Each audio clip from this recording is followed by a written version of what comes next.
Hey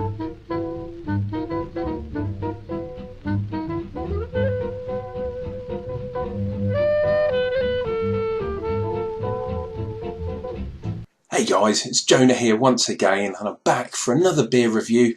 Hopefully I won't be away too long this time. I've been back building up my stock of beer. We're going to do this one first. This is the Vocation Pride and Joy. It's an American pale ale, and yes, it's in a can. Very weird. I don't know how you guys feel about cans, but it's definitely becoming more prevalent in the craft beer, whatever the hell that means, scene. And these guys, Vocation, are now exclusively using cans. It's a 33, or a 330 I should say, in the millilitres. It's a small can, basically. Although it seems to me that this is the price of a larger can, so maybe it's capitalisation, I don't know. I'll save that one for another day. Vocation are from Yorkshire. They're up in Hebden Bridge, which you can look it up on the old Google Maps. It's in between Manchester and Leeds, on that sort of golden corridor, I think they call it. Industrialisation and post-neo-industrialisation is basically where everyone's kind of developing businesses these days in the UK. Fuck London, and I'm a Londoner and I'm saying that. London is overpriced shithole. You don't want to fucking live here. You want to go up north where things are nice and cheap. However, it would be nice for guys like Vocation to pass on the cheapness of where they work onto the consumer. Unfortunately, they're not really doing that at the moment. And look at this can. It's a 330. It's a tiny little can. It's not even a big can, but it's about the same price as a 500 can. So that's, yeah, let me stroke my beard on that one. I believe that I'll put that one down to marketing, but we'll see what it tastes like. The beer style is American Pale Ale, and it's 5.3. I had to look. I was going to say 5.7, but 5.3 on the old ABV, and it's got some tasting notes on the back, which I like. And it says colour is pale, so obviously it's a pale ale. Main aroma is citrus. Taste is crisp and very hoppy. Well, yeah, that's true to the American ale style, American Pale Ale. Does it say Pride and Joy builds to a generous but clean bitterness, flavours of mango, citrus, pine, tropical fruit, blueberry. Interesting. It doesn't say what hops they use, but I'll have a bit of a guess, and as we all do with the cans, give them a bit of a tap on the top. See what we get. Ooh, this is going to be a fingernail breaker. No, it's not. There we go. I'm just using a pint glass because I haven't got a schooner, otherwise I would have used a schooner for the old American Pale. Yeah, pouring quite nicely. No head to speak of. Let's do a bit more aggression on the old pour. Shake the can, give it every chance. There we go. Got a little bit of head, got well under a finger's head, and unfortunately, I mean, with a little bit of chill haze on there, but it is a little bit hazy as well. Now, to me, as a home brewer, the haze like that means it's not filtered, or it's had a secondary, a dry hopping addition. And for an American Pale Ale, that's not surprising at all. On the nose, now citrusy, yeah, and bubblegummy. Now, I'm getting that a little bit, and that says to me maybe a few options of hops, perhaps Centennial, perhaps Citra, maybe even Amarillo, and they're all kind of typical American hops.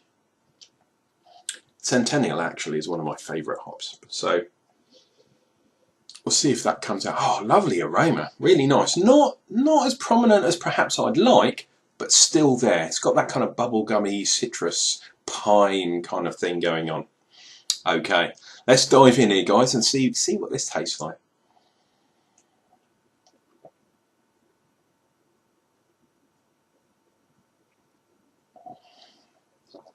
Wow. Getting a lot of really resinous hops up front. Pine, pine forest, bitterness, washing the palate because of the hoppiness of the beer. Not really overpowering, but it's all up front, all in that kind of nanosecond when the beer, the sweet beer, hits the back of the palate. Very sour, very bitter, and then it tails away. So by the time you've actually drunk some of the beer, the initial hoppiness has kind of left your palate. You do get a little bit of that sourness. I'm not getting too much of the sweetness, which is interesting. On the aroma, I'm definitely getting that kind of sweet, kind of bubblegummy, Centennial Super Cascade kind of aroma, but I'm not getting it in the mouthfeel at all. I'm just getting the sort of pininess, the citra definitely in here. And as a pale ale goes, it's quite dry, which is nice. Really dry finish. 5.3. Can I taste the alcohol? Yes, I can. Just in the finish, because it's quite dry, and that astringent kind of hoppiness that was up front, kind of tailing off and meeting that kind of alcohol. I wouldn't say it's an alcohol burn by any means.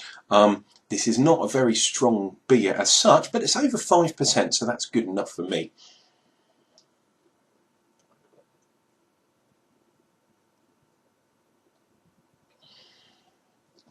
Now, for those of you that like head and like, well, we all like head, don't we? But things like lacing and that kind of stuff, are we getting it? Not really. This is definitely, I'd say, this is definitely one for the kind of lager drinker who's moving over to pale ales. Good example of the American style, made by obviously a British brewer using American hops. Possibly could work on the clarity a little bit. So obviously, if I was going to score it, I'd take away some marks there. Aroma, yeah, the aroma's good. Taste is good. Nice and fresh. This is basically one of your standard American pale ales. Crisp and hoppy, definitely. Nice one, Vocation. There are a lot of other styles. We might try and get some more of the vocational styles for tasting next time. This one is pretty standard American pale ale. Is it really special? Is it amazing? Not really. Is it in a can for that reason? I don't know. Personally, I don't like the cans. However, you know, for something like this, for a session beer, at 5%, you're probably not going to have more than 4 or 5, maybe a 6-pack of these in a row, if you've got the money in your pocket, because these are probably like 2, 3 quid each, and that's for a 330 can. That's a little bit too much for my pocket. But never mind, guys. If you've never tried an American Pale Ale style before, that's quite a good one to start on. Widely available. They've got all the supermarkets covered. And I'm sure if you go to your craft brew shop or specialist off license, they'll definitely be able to get one of those too. Anyway, guys, if you want to subscribe to the channel, click down below. And we'll see you for some more beer reviews real soon. This has been Uncle Jonah. Cheers and beers, guys. We'll see you real soon for some more reviews.